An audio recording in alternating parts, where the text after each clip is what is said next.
जिस बिजली के द्वारा आप इस वक्त ये वीडियो देख रहे हैं, जिससे आपका मोबाइल चार्ज होता है, लैपटॉप चार्ज होता है, वही बिजली सिंप्लीफाइड तरीके से कैसे बनती है ये हम आपको इस वीडियो में बताएंगे।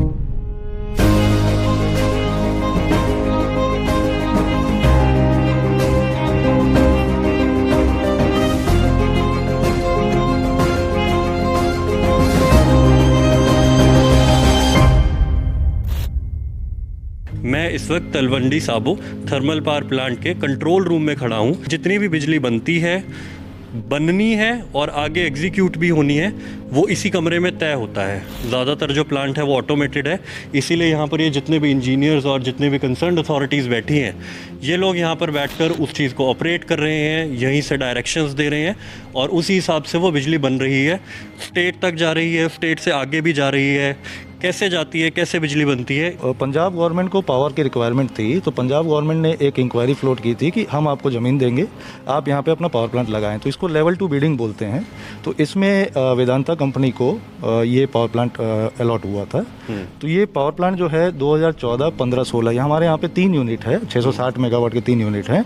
तो तीनों प्लांट जो है 2014 से लेके 2016 के बीच में कमीशन हुए हैं। और ये प्लांट 1980 मेगावाट पैदा करता है। 1980 मेगावाट का मतलब ये हो गया कि यदि पंजाब का टोटल पावर रिक्वायरमेंट 10,000 मेगावाट है तो करीब 2,000 मेगावाट हम देते हैं। मतलब इस पंजाब का 20% पावर रिक्वायरमेंट हम लोग देते हैं। तो ये हमारा 1 नंबर यूनिट है। 1 नंबर यूनिट का हमें दिख रहा है कि हम कितना पावर बना रहे हैं, क्या फ्रीक्वेंसी पे चल रहा है, और जो मशीन्स हैं, मशीन्स के जो इक्विपमेंट्स हैं उसके पैरामीटर क्या हैं। ये जो बड़ी स्क्रीन है, ये बड़ी स्क्रीन पे बड़े डिटेल्स मिलते हैं जो मोटा मोटी डिटेल्स देते हैं। ये जो छोटे सिस्टम्स हैं इस प्लांट को ऑपरेट कर रहे हैं। इसके पीछे में पूरा DCS नेटवर्क है। ये डिजिटली ऑपरेटेड पावर प्लांट है और जो ऑटोमेटिक चलता है। और ये इसका सिस्टम से यहाँ से चल रहा है।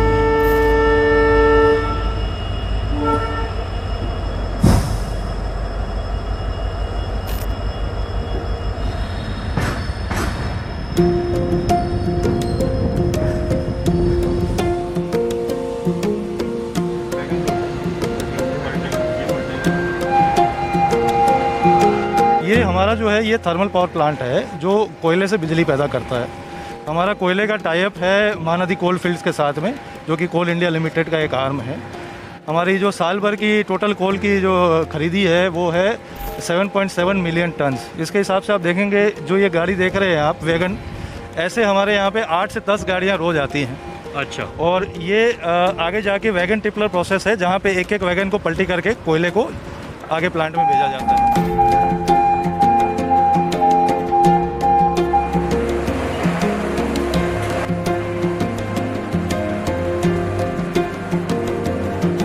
सर, जैसे आपने बताया कि 8-10 गाड़ियाँ आती है रोज। ये कितने डब्बे होते होंगे उस गाड़ी? एक गाड़ी में 55 डब्बे रहते हैं। अच्छा। एक गाड़ी में 55 वैगन रहते हैं जनरली। आप मोटा मोटी मान के चलिए कि 500 डब्बे, ये जो आपको एक डब्बा अभी फिलहाल दिख रहा है, ऐसे 500 डब्बे रोज यहाँ पर आते हैं, कोयला लोड होकर आ रहा है, जिससे आगे बिजली जनरेट हो रही है। ये एक प्री वेटिंग प्रोसेस है, जिससे कोयला थोड़ा गीला हो जाए, उड़े नहीं, डस्ट नहीं उड़े, तो डस्ट सेपरेशन का काम करता है। वो कोयला बेल्ट के थ्रू यहाँ जो हमारा कोल स्टॉक यार्ड है यहाँ पे आता है। हमारे 4 यार्ड हैं बगल बगल में। ये हमारा 1 महीने का स्टॉक है। तो ये हम लोग यहाँ पे स्टॉकिंग करते हैं। उसके बाद में जैसे जैसे प्लांट में रिक्वायरमेंट रहता है, यहाँ पे हमारे पास में स्टेकर रिक्लेमर रहते हैं, जो इस कोयले को फिर आगे बेल्ट पे डाल के अंदर बॉयलर तक पहुँचाते हैं। अच्छा सर, ये पूरी कन्वेयर बेल्ट लगी हुई है जिसके थ्रू हो रहा है? एग्जैक्टली। अच्छा, तो वहाँ से आता है और ये सारा ऑटोमेटिक ही है, ये बेल्ट के थ्रू? ये पूरा ऑटोमेटिक है, ये कंट्रोल रूम से ऑपरेट होता है। कंट्रोल रूम से ऑपरेट हो रहा है। अच्छा सर, ये अब जैसे इतना सारा कोयला यहाँ पर पड़ा है, तो इसकी वजह से तो धूल मिट्टी खूब रहती होगी? नहीं, ये कोयला जो है ये डस्ट सेपरेशन के थ्रू आता है। अच्छा, और इसके ऊपर डस्ट सेपरेशन लगता रहता है। ये डस्ट सेपरेशन के लिए लगे हुए हैं इस पे। अच्छा। ये आप जो वाटर मॉनिटर्स देख रहे हैं, ये डस्ट सेपरेशन के लिए लगे हुए हैं।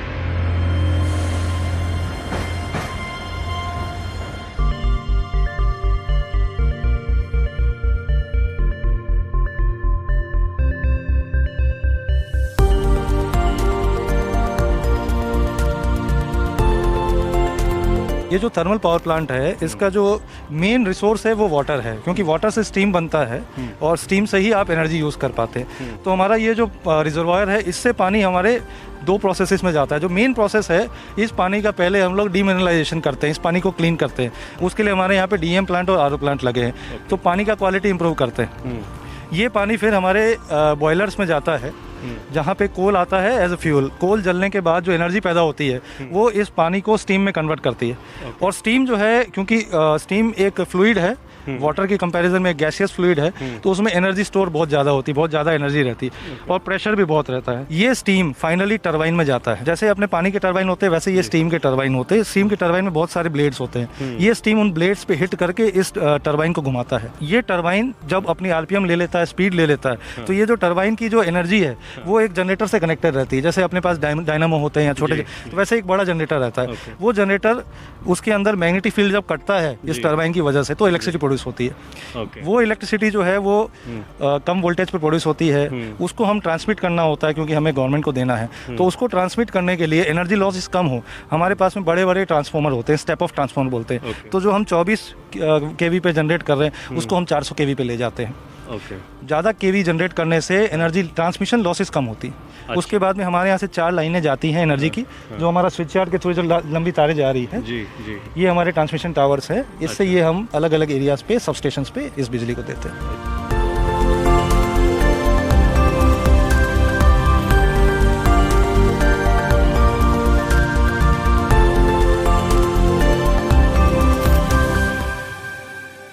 जो कोयला वहाँ स्टॉक किया, उस कोल को वहाँ से कन्वेयर के थ्रू लेके आए। तो ये जो ग्रीन कलर के, लाइट ग्रीन कलर के जो स्ट्रक्चर्स है, ये बंकर्स है। अच्छा। जिसमें कोल स्टोर करते हैं। 8 से 10 घंटे का स्टॉक करने का कैपेसिटी है। उसके बाद में ये हमारे कोल फीडर से होते हैं, मिल्स में जाती है जहाँ कोल को पाउडर बनाया जाता है। अच्छा। ये कोयला फिर इस रेड वाले क्लासीफायर में आके, ये पाइप्स की वजह से ये बॉयलर्स में जाती है। डायरेक्ट कोयले को नहीं जलाया जाता, पाउडर की फॉर्म में कोयले को जलाया जाता है। पाउडर फॉर्म में जलाने से कोयले का सरफेस एरिया बढ़ जाता है। हाँ। तो कंप्लीट कंबशन होता है, इनकम्प्लीट कंबशन नहीं होता। ये फायदा। ये हमारे बॉयलर्स हैं। अच्छा। ये बॉयलर हमारे 80 मीटर टॉल बॉयलर्स है, जहाँ पे हमारा वाटर जाता है और कोल के साथ कंबशन होने की वजह से वाटर ट्यूब में जाके स्टीम में कन्वर्ट होता है।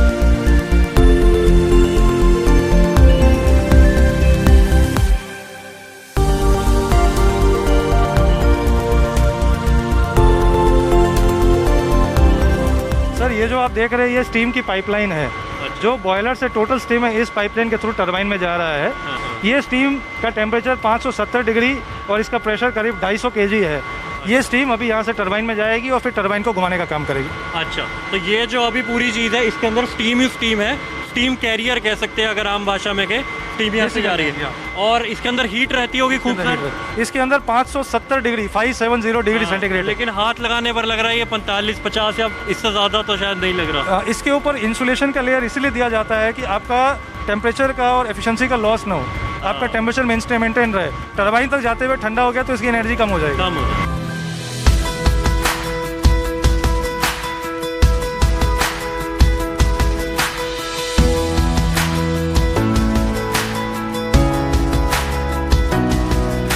हम टॉप मोस्ट फ्लोर पर खड़े हैं और ये जो आप देख रहे हैं बिल्कुल सामने जो ऊपर से टांगा गया है, हैंग किया गया है, ये बॉयलर ही है जो हमने आपको नीचे 4th फ्लोर पर दिखाया था कि बॉयलर है। वहाँ पर कैसे जो स्टीम बनाई जा रही है, कोयला, गर्म कोयला जब पानी की ट्यूब्स पर पड़ रहा है, स्टीम जनरेट हो रही है, वो इसी बॉयलर में हो रही है। इसको ऊपर से ही हैंग किया गया है, नीचे इसका बेस नहीं है। ऐसा क्यों है, हम यहाँ पर सर से जानते हैं। ये बॉयलर जो है इसमें स्टीम कन्वर्ट होता है, पानी से स्टीम बनता है, काफ़ी हीट इसमें प्रोड्यूस होती है। तो ये बॉयलर ऊपर से इसलिए लटकाया जाता है कि जब बॉयलर में हीट कन्वर्जन होता है या हीट पैदा होता है तो ये बॉयलर एक्सपांड करता है। ये बॉयलर की जितनी हम दीवारें देख रहे हैं, चारों दीवार बेसिकली वाटर वाल है जिसके अंदर में ट्यूब्स हैं। वो ट्यूब्स में से स्टीम जा रहा है। तो ये बॉयलर का एक्सपांशन ऊपर से नीचे की तरफ होता है, इसलिए इस बॉयलर को लटकाया जाता है, इसलिए इसकी हाइट भी ज़्यादा होती है। अच्छा, तो हम मोटा मोटी ये मान लें कि जो दीवार हमें दिख रही है ट्यूब्स की ही दीवार है। ये ट्यूब्स की दीवार है जिसके अंदर में स्टीम जा रहा है। अच्छा, तो यहाँ पर वो पूरा प्रोसेस जो है, इसके बाद क्या होता है सर यहाँ पर जब वो पूरी स्टीम जनरेट हो गई है, स्टीम जनरेट होने से वो किस तरफ को जा रही है? वो हम नीचे एक पाइप तो देख ली, लेकिन वो जो घूमने वाली मशीन है वो कहाँ लगी हुई है? एक्चुअली बॉयलर में स्टीम बनने के बाद में अंदर में एक सुपर हीटर कॉइल होती है जिसमें उसका टेम्परेचर बढ़ाया जाता है। अच्छा। उसका टेम्परेचर 570 डिग्री ले जाया जाता है। उसके बाद पाइप के थ्रू ये स्टीम को ट्रांसपोर्ट किया जाता है टरबाइन में। हम नीचे जाएंगे और टरबाइन फ्लोर पे जाके टरबाइन देखेंगे, जिस टरबाइन में ये टरबाइन को घुमाता है और फिर जनरेटर में इलेक्ट्रिक इम्पल्स से करंट पैदा करता है। मेरी एक और रुचि इस चीज़ में है कि हम ये जो सामने देख रहे हैं, कोई भी प्लांट देखते हैं, ये ज़रूर उसकी पहचान होती है, बिजली बन रही है वहाँ पर तो ज़रूरी होता है, मुझे इसके बारे में थोड़ा बताइए, ये क्या है? इसको नेचुरल ड्राफ्ट कूलिंग टावर बोलते हैं। इसका बेसिक पर्पस क्या है, जो स्टीम हमने अभी टरबाइन में दे दी, हाँ। टरबाइन को घुमाने के बाद जो स्टीम बच गई, हाँ। उस स्टीम को एक कंडेंसर में डाला जाता है ताकि उस पानी को रीयूज कर सके बॉयलर में। अच्छा। तो उसको जब कंडेंसर में डालते हैं, उसको ठंडा करने के लिए हमें पानी चाहिए होता है। हाँ। वो पानी हम जो पीछे रिजर्वायर देख रहे हैं, रिजर्वायर से लिया जाता है। जी। वो पानी जब स्टीम को ठंडा कर देता है तो पानी में हीट रह जाती है। हाँ। वो पानी वापस इस कूलिंग टावर में जाता है। कूलिंग टावर में पानी ऊपर से फॉल करता है। हाँ। उसका सरफेस एरिया बढ़ा दिया जाता है। अंदर में पीवीसी की फिल्स रहती है, जिसके थ्रू उसका सरफेस एरिया बढ़ा देते हैं। हाँ। तो वो पानी जब ऊपर से क्रॉस करता है तो नीचे से एयर पास करती है। वो एयर इस पानी को ठंडा करके थोड़ा एवापोरेट करते हुए पानी को ले जाके टॉप से निकलती है। तो कूलिंग टावर का मेन फंडा ये है कि पानी को ठंडा करे ताकि मैक्सिमम जो हमारा स्टीम है उसको ठंडा करके रीयूज कर सके बॉयलर।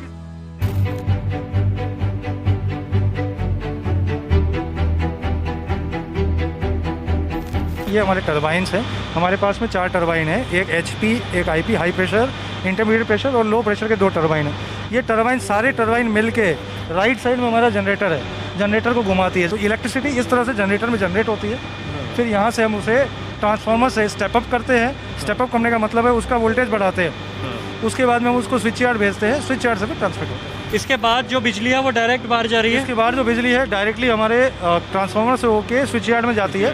स्विच यार्ड से फिर ये हमारे ग्रिड से कनेक्टेड है। अच्छा। और इससे हम जो है पंजाब गवर्नमेंट की ग्रिड को पावर सप्लाई देते हैं 4 अलग अलग पॉइंट। यहाँ से ये जो इलेक्ट्रिसिटी फ्लो हो रही है ये 400 kV पे जा रही है। हमारे घर पे जो बिजली आती है वो 220 वोल्ट पे आती है। हाँ। या 440 पे आती है। 3 फेज 440 पे आती है और सिंगल फेज 220 पे आती है। ये 400 kV पे ये बिजली जाती है। यहाँ से हम यहाँ से 4 सब स्टेशन में भेजते हैं पंजाब के अलग अलग जगह पे। एक जाता है हमारा मुक्तसर में, एक दूरी में जाता है, एक नकोदर में जाता है और एक मोगा जाता है। तो ये 4 जगह में हम यहाँ से बिजली भेजते हैं जहाँ से पंजाब के हर इलाके में बिजली पहुँच सके। आपके घरों में बिजली पहुँचती है, आपके लाइट जलते, AC चलते, फैन चलते। सर आपने हमें समय दिया इसके लिए शुक्रिया।